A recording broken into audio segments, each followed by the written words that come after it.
ခေမန်းမို့ဒီနေ့ဘယ်လောက်ရ8500 8500အဲ့သမီးအိတ်နေအဲ့8500ရမှာ ညာဦး အမေကဘာလို့အစောကြီးနှိုးတာလဲသိလားမနေ့အစော9နာရီထလမ်းလဲသွားရှောင်းမယ်ကျမ်းမာကြီးအတွက်လည်းကောက်တယ်ခေပန်းလေးတွေလည်းကောက်တယ်သမီးကလိုက်ပြီးတော့လဲပြီးခေပန်းယူကြအောင်လားလိုက်လဲရောင်းနေရမလို့တော့ဖောက်တယ်ကိုပေးရုံမယ်ဟုတ်တယ်မလား အဲ့အကြောင်းမလို့အဲ့လိုခေမန်းကောက်ဆို3မျိုး3ချက်နဲ့အမေကကောက်ခိုင်းတာမေကိုယ်တိုင်လေးလိုက်ကောက်တယ်စောစောစီစီလေးထားမိန်းကလေးဆိုစောစောစီစီထားရတယ်အဲ့တော့အဲ့လိုခေပန်းလိုက်ကောက်တယ်ကောက်ပြီးတော့လမ်းလဲလျှောက်တယ်ခေပန်းနဲ့ကောက်တယ်ရောင်းသွားရောင်းတယ်အဲ့တော့သမီးမုံဘိုးရတယ်တနေ့ကို8000 9000ရတယ်တစ်နှစ်ဆိုရင်သမီးဘယ်လောက်စုမိလဲ တသိန်းကျော်2သိန်းလောက်တော့ရတယ်တစ်နှစ်ဆိုရင် တစ်နှစ်ဆိုရင်တစ်နှစ်ပတ်လုံးကောက်ရတာမဟုတ်ဘူးလေခေပန်းပေါ်တဲ့အချိန်လေးပဲကောက်ရတာအဲ့တော့အမေက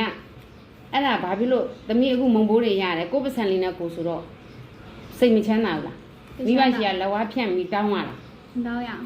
အေးအဲ့ဒါကြောင့်မလို့သမီးတို့စီကန်းရှိအောင်ပစံဘလို့ရှာရတယ်ဆိုတော့လွယ်လားပစံရှာရတာလွယ်လား လွယ် အဲ့ဒါကြောင့်မလို့စီကန်းရှိအောင်လို့အမေကအဲ့လိုမျိုးလုပ်ခိုင်းတာပြောတာသဘောပေါက်လား ဟုတ် အေးကိုလည်းပစံလေးစုမိတယ်ခေပန်းလေးတွေရအောင်မနဲ့အစောလေးလဲထားမိန်းကလေးဆိုတာအိမ်မှုကိစ္စလည်းလုပ်ရတယ်အစောလေးထားရတယ်အမေကနေမြအောင်အေးမကြိုက်ဘူး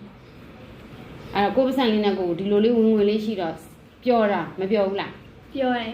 အေးလေအဲ့အကြောင်းမလို့အဲ့ဒါခုဆိုရင်ဘလောက်ကိုယ်ဝင်ဝင်လေးနဲ့ကိုနော်တစ်နှစ်ကိုအခုဘယ်နှစ်နှစ်ရှိပြီလဲသမီးခေပန်းကောင်းရောင်းလား 3နှစ်လောက်ရှိပြီ အေးလေ3နှစ်ကတည်းကရောင်းတာကိုမုံဘိုးနဲ့ကိုဟုတ်တယ်မလားမိဘရှိလက်ဝါးဖြန့်ပြီးတောင်းကြမလို့တော့ပစံရှားတာလည်းမလို့ပစံရင်တန်ဖိုးလည်းနားလဲအောင်လို့ကြားလား ဟုတ် အေးပြီးရော